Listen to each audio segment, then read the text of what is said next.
So once more, we ended up falling short in the playoffs. Also, since I forgot to show it in the last episode, the Celtics ended up winning the championship, so hey, at least we did lose to what proved to be the best team in the league. Now, in year one, I didn't really consider this team to be a contender. However, the improved depth and defense this year, as well as some internal improvement period, as well as some more chemistry leading to 60 wins and a Ben Simmons MVP, made me feel like we had a real shot. And yet, we ran into the Celtics and we lost. And unfortunately to me, outside of any major trade, this team kind of is what it is. CJ is 32 years old, Holiday is 33, so the window for those guys being key parts of this team contributing on that level isn't the biggest in the world. And I was aware of that when I made the trades I did in the very beginning. I believe that Ben Simmons would be good enough to win a championship with Ben as the main guy within a few years, and because of that, it would be worth it to trade a good amount for two not exactly young players, and I don't think that was necessarily wrong to believe. The issue has been that I really think we're just one guy away. The NBA is a stars league and Ben is the only actual all-star on this team. Drew and CJ are very close to that caliber of player, but not quite, and for that reason, I think the solution is trading for a star. One of the main reasons why I wanted Ben Simmons to be more aggressive going into this season was because I didn't feel the offensive talent outside of Ben was strong enough. I did want to see Simmons win an MVP, of course, but I also didn't feel like what was essentially just CJ was good enough shot creating in itself. A lot of y'all in the comments don't seem to like CJ for this reason, but it's not his fault. The guy is just responsible for a bulk of the shot creation, which he's not good enough to carry. That doesn't make him a bad player, he's just not on that level. So obviously what I'm alluding to here is that we need to trade for a primary shot creator who is at the bare minimum an all-star caliber player. Now,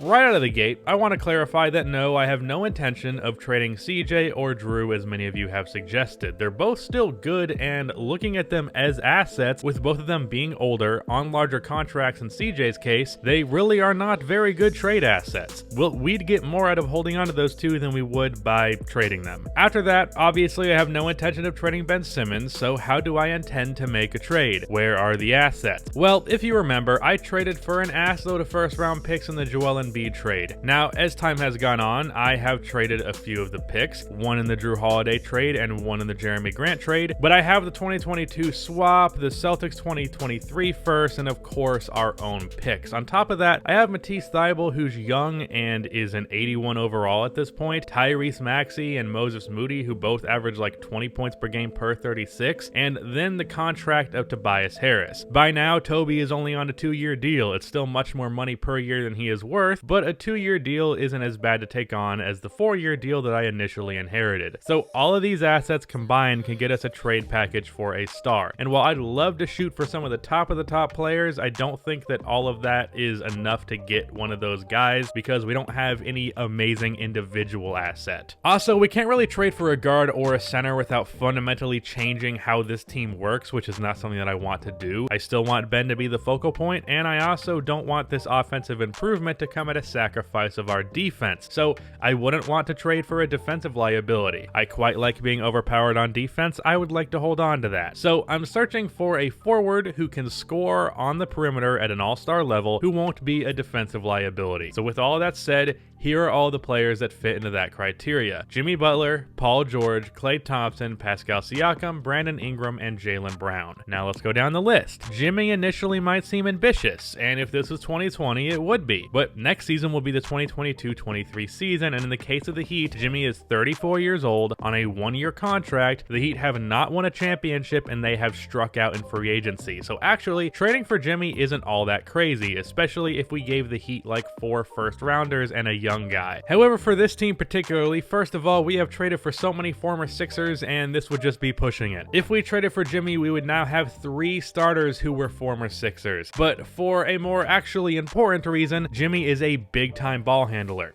Just like my ex-wife. No, for real, Jimmy is a very ball-dominant player who doesn't really space the floor and really isn't all that valuable off-ball, period. When Jimmy was on the Sixers originally, he really snuffed Simmons out of the offense because he was ineffective without the ball, and because Jimmy was the better player, he was the one getting the ball over Simmons every time. Now with Embiid out and Ben more effective off-ball as a center, it wouldn't be anything extreme like it was then, but trading for Jimmy would mean we have 4 ball handlers in the starting lineup, and Jimmy wouldn't be valuable when not handling it, which means he would really just interrupt what we do. So after talking about Jimmy, I realized we also need to get a guy who is pretty good off ball. For that reason, we can also eliminate Pascal Siakam. On top of Pascal being Toronto's franchise player, he's also not great without the ball. He is someone who scores most of his points inside, aka he isn't much of a perimeter player, so he doesn't really work as an option for us either. So that leaves us with 4 names on the board: Paul George, Klay Thompson, Brandon Ingram, and Jaylen Brown. As for Brandon Ingram, in the case of the Pelicans, they already have a shit ton of first round picks, and they want to put a good team around Zion right now, so those first would not be a huge deal to them, and Ingram is better than all of Moody, Maxey, and Thibault, so I don't think the Pelicans would be interested. Even if Ingram's value is theoretically accessible to us, that move does not make sense for the Pelicans. Jaylen Brown is interesting. I think that if we offered Boston the kitchen sink, they would at the very least be willing to give us a talk. But the thing is, I don't know if he is good enough of a scorer to be worth the kitchen sink, and I can't imagine the Celtics being willing to move their second best player after just winning a championship, especially trading that player to the team that was their biggest threat in their conference. So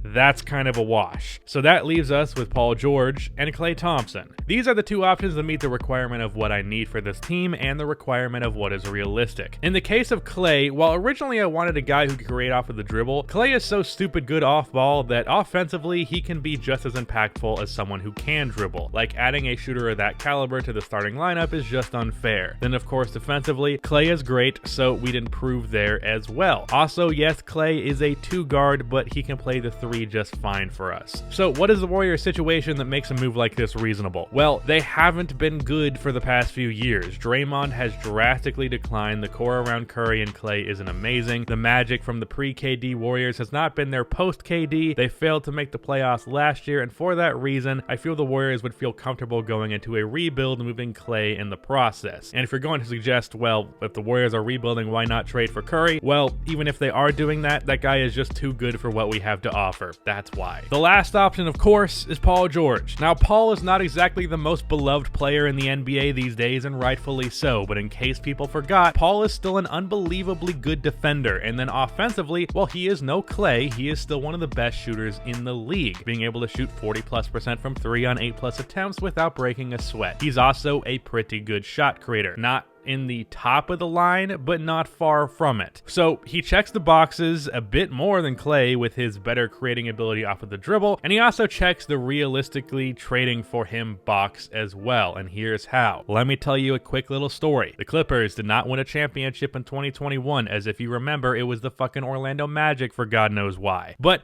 much to my surprise, Kawhi Leonard actually picked up his player option with the Clippers after that season. However, he is a free agent again, and with them not only not winning in 2022, but missing the playoffs entirely, I think him leaving is pretty much inevitable. And with that being the case, I think PG would be interested in Philadelphia as a landing spot. The issue with that, however, is that the Clippers signed Paul George to a 5-year huge extension. So the indication seems to be that since they don't have the assets to do a rebuild, they'd rather remain mediocre with Paul George as the face of the franchise. Might as well be just okay when there's no benefit to being bad. However, with Maxey, Moody, Matisse, and let's say 4 first-round picks, as well as cleared cap space from Tobias Harris's contract expiring in 2 seasons, I think the Clippers would have the assets to do a rebuild, which would make them feel comfortable moving on from PG. They also gave Blake Griffin a huge deal to remain mediocre a few years ago, just to change their mind in favor of a rebuild, so I don't think it's all that out of character for this organization to make a decision like that. So it comes down to Klay and Paul George, and the determining factor for who I trade for will be what team Kawhi Leonard ends up signing with. If he returns to the Clippers, then I imagine Paul George and the Clippers would have no interest in this deal, and then we can go all in on Klay. If not, I think Paul George is the move. So for the 2022 draft, I just took the best player available to trade him later on, whatever deal I do. Then we made it on to free agency, and well, would you look at that.